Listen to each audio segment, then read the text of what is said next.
Hello guys! A lot of stuff has gone on in Heroes in the last week.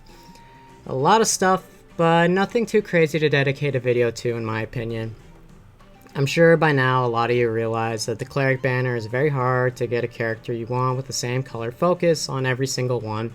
And the Fury banner is the same as the Vantage banner in terms of what it can offer you just for a new skill. We have a new Grand Hero battle with Clarisse, which is actually pretty easy, as I'll show you later in this video. And lastly, like I called in another video, we got a new limited edition banner coming up featuring a bunch of beach characters like Tiki. And with that, let's jump right into the second spotlight, coincidentally, for my Let's Build series, Tiki. Right here, we got Baby Tiki. So, Baby Tiki is among the best offensive tanks in the game. While breath users are not looked at much if they're not blue, Tiki definitely competes with Hector, Zephiel, and the like. The great thing she has over these units is that she's not armored and thus can move twice the distance, among many other things. Today we'll be taking a look at what makes her so powerful and the best way to utilize her for your team. So as you can see with my Tiki stats, they're pretty well rounded, and you can see that she is considerably bulky and she's not too bad offensively either. Now, while she doesn't have the attack to kill things in one shot at first glance, as you can tell with a lot of heavy hitters being around the 50s now, it really can't be further from the truth. With this specific build, she can kill many things in one hit, and with a dancer and a healer on her team, she kills anything in the game except for Azura and Cordelia if she has a Brave Lance. So, luckily my Tiki is complete with the best build in IV she can come with. Well, best build, within my power. As you can see, she's not complete. Anyway, so mine is a plus speed minus res, and that's the best IV spread you want for her. Now, the reason you want to take res as her weakness is because she is tanky enough in res, and while her defense is higher and you could balance it out by making it the weakness, it stirs into her attack, and she's built more to fight melee units than range units, such as mages, so she's going to be needing the defense as more she fights. That said, if you want to use Tiki specifically for single player content, like not the arena, or, Tempest Trials or whatnot, you can actually make a plus attack and minus res, and if you merge yours all the way to a plus 10, that's actually going to be the best build you can have for her overall. The reason why the merges gives her the extra speed that you would get if you use the speed nature plus, and she does not need any more speed than that to function for a role. In fact, having too much speed is a detriment to her. Again though, this is for single player content, as it will only be effective for characters with their normal builds and not skill inheritance, so you want to have a plus speed minus res build overall. Now, as you can see here with their skills, it's pretty straightforward of a tank, but it's just what the doctor ordered. In fact, I'd argue Tiki uses this build the best in the game. Now, the hardest thing to acquire is Lightning Breath Plus, which you get from Naui or Mama Tiki at 5 stars. This builds a distant counter into her weapon, and she can strike back from any range. It has to be the plus though, because the regular Lightning Breath cuts her weapon's power in half, and it makes it extremely hard for her to kill like she normally will. Now, if you are not able to get the Lightning Breath Plus and you need a way to afford that weapon, stick to her original weapon, which is Flame Tongue Plus. She does just well with it. She might not be able to counter units from a range, but she'll be able to decimate things that she attacks. Now, I have swap here is because as a tank, Tiki is going to be holding many choke points, and that means she's going to get blocked out a lot of the time, which blocks out your own offensive and support characters to help her out. With swap, it allows you to switch in whoever you need to take her spot. Now, like all command skills, this is due to preference, and you can use reposition, pivot, rally, or really whatever you fancy to work with your team. Bonfire is the only specialty you can use on Tiki, and it's the reason why we don't have a defense weakness. Thanks to Lightning Breath Plus, Bonfire becomes a 4 charge move rather than the usual 3. This cuts out using Ignis or other 4 charge moves because a 5 charge is way too much to really get off. Now Moonbow's specialty is how fast it triggers, but it's not going to be triggering as much if it's a 3 charge move instead, and it really doesn't help into her damage. So I would say that the damage doesn't justify the amount of time you have to wait. Bonfire, on the other hand, allows Tiki to use 50% of her awesome defenses here, which is 18, and it stacks its raw damage onto her other damage, so it ignores the enemy's defenses. So you're getting at least 18 attacks to just stack onto how high it is, and it goes even higher if you add in, you know, a rally attack from a support or a spur attack. So it's really, really nice. Now, Fury and Quick Riposte are 2 skills that you'd think don't mix too well, yet they strangely do. I'm really not a fan of Fury, but in this case I am, and the reason for that is that Fury gives that extra tankiness and power to Tiki, which lets her survive so many more attacks she could than before. If you don't have Fury on her, she actually will die out to quite a few units, especially blue ones, but with the Fury it does save her. Now, Quick Riposte allows Tiki to always double the enemy that attacks her pretty much. The nice thing is that due to the meta, you do not need to worry about a level 3 Quick Riposte because everyone's focusing on 1-hit KOs. So I just have the one here because, you know, I'm not willing to like give up a level or a 5-star character to give the level 3 one. Especially since Fury takes 6 off her health after each battle. You basically only get Quick Riposte off once, so it kills the use of it after the first battle she has.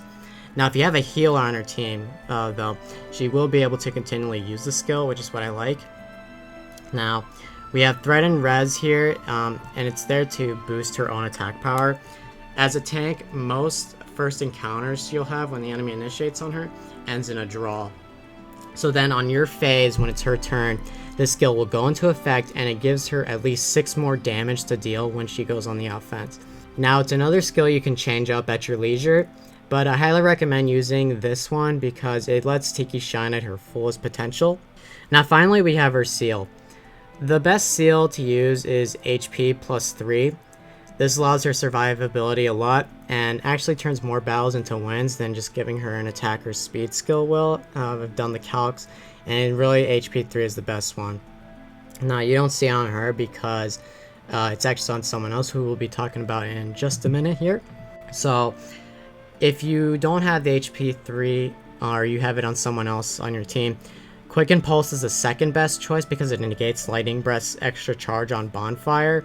So it lets Bonfire go off more, or you can actually use Ignis if you want to have even more power. So now that we're done with the build explanation, let's go over how to use Tiki. The main thing with Tiki is that you can use her both as a baiter and as an attacker. You can plant her within the enemy sights to attack and return fire or initiate on her own. Tiki shines best being attacked first, as the mechanics of Quick Riposte allow her to attack for double the damage she would if she initiated, if she doesn't have the speed advantage, because it allows her to attack twice rather than once. The second thing as well is that this charges Bonfire up if she's attacked, so it's actually ready on her phase, which actually turns Lightning Breath's disadvantage into an advantage because it allows you to control when you get to use it. Now this effectively turns Baby Tiki into a red Hector, and one of the main draws to her is that she is one of the few red units who can kill Reinhardt, and the only one who can do it if he were to attack her first. Baby Tiki's weaknesses are there, but they are very far and few between. Now, being a dragon, she has 2 weaknesses to Felshin users and Naga, obviously. Now the good news is that Baby Tiki beats every single one of them, even if they attack her first. Now often she's going to be left on her last legs with 1 HP, but she is going to beat every one of them. Now Tiki's main weakness lies in Brave Lance users, specifically Hinoka, Brave Build Est, and Cordelia. They have the speed to be able to 4-hit her, and she cannot do anything in return. So they're all going to be able to attack her, and she's not even able to going to be attacked back. So it's a 1-hit KO with a perfect victory on their parts. So it just doesn't do well. Now you're often not going to put putting Tiki in front of blue units anyway, so it's not that big of a deal to avoid them, and they're not the the most common units. Now 2 other units that will win out against Tiki without taking too much damage are Azura and Sully. Luckily, Sully is very uncommon to see in Arena and whatnot, but Azura is a force you want to stay away from. Now, the good news is for them is that Baby Tiki survives if they attack her first, but after that, you have to run her to safety or have a healer or a dancer because she's not going to win if she straight up attacks them back. But other than these 5 characters I mentioned, Tiki, she's essentially perfect. So if you have this little baby Tiki, definitely think about using her. But we're not done there. Baby Tiki is definitely a popular unit, and you know, she's small and cute and rare, and that's why everybody likes her. But let's take a look at the one that people notice a little less, and that is Mama Tiki. I spent the week building her into a fully fledged 5-star unit since I love her so much, and I wanted you all to see how well she shines. She was my only level 40 4-star unit, and I thought, as I use her so much, why not build her too and dedicate part of the video to her. So taking a look at Mama Tiki here, you can see she's built exactly the same. Baby and Mama Tiki are built the same way, but with different utilization. So where Baby Tiki is a hybrid tank, Mama Tiki is a full-fledged baiter. Because of this, her best IV spread is plus attack and minus speed. Because you never want to initiate with Mama Tiki, she doesn't need the speed to double the units she attacks on, but she wants the slowness rather to always double when she's being attacked to trigger her quick riposte. If you do not intend to use her for the arena, however, plus attack and minus defense allows her to survive blue mages like Reinhardt and Spring Lucina at the trade of some bonfire power. So Tiki's natural stats make her a much stronger hitter and physical tank than Baby Tiki, so we take advantage of that with Bonfire, Fury, and a plus attack nature. This lets her tear into every unit she faces. How we use Mama Tiki is to have her always be initiated on, and her skills all work exactly the same as Baby Tiki. Aside from Brave Lance characters, Mama Tiki attacks very hard into every unit she faces. Even if she is somehow beaten by whoever she fights, she will leave them with less than 1/3 of their HP remaining to make an easy sweep with any of your other characters. Now, another build for Mama Tiki that I personally like is to switch out Fury and Quick Riposte for Defiant Attack and Vantage. This lets Tiki function the same strategy, but rather than having a one-time doubling tank attack, she becomes a super strong hitter on her last defenses, and Vantage allows her to strike back and often kill the enemy that initiates on her again before they can touch her. So although Baby Tiki wins more battles, Mama Tiki has advantage over Tiki in the types of enemies she can beat. Mama Tiki beats the following common arena characters with skill inherents that Baby Tiki cannot: Celica, Naui, Kagero, and Cordelia. And by the way, Baby Tiki beats these characters that Mama Tiki cannot: Lucina, Spring Lucina, Olwen, Reinhardt, and Effie.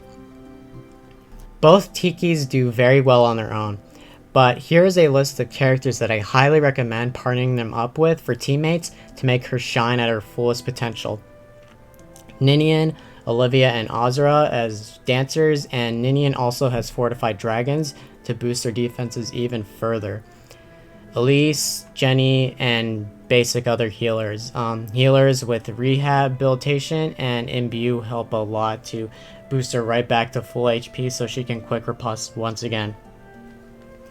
Hector and Julia and other green powerhouses offset the type disadvantage, so it can take care of all those blue units that Tiki normally would have a problem with. The last ones would be Lind and the Falchion users like Lucina, Crom, and Marth as pseudo-offensive healers with Lind's Aura, Breath of Life Seal build, and the Falchion's Reciprocal Aid renewal builds. Tiki of both iterations is an amazing character through and through. She functions amazingly as the red Hector Zephiel only wishes he could be. I hope this video shows you the use that they do have, and not to look down upon them if you happen to have them in your army. They are worth every feather of investment, and they make great additions to any team. Whether on her own, or in a Dragon Emblem team, or an arena, or in the next Tempest Trials, or even Mama and Baby Tiki together, Tiki lives up to her renown as a dragon and blows away the competition. That wraps up our second Let's Build episode for today. Join me in the next one where we cover the 5-star everybody and their mother has, Lucinarth. See you in the next video, guys, and take care.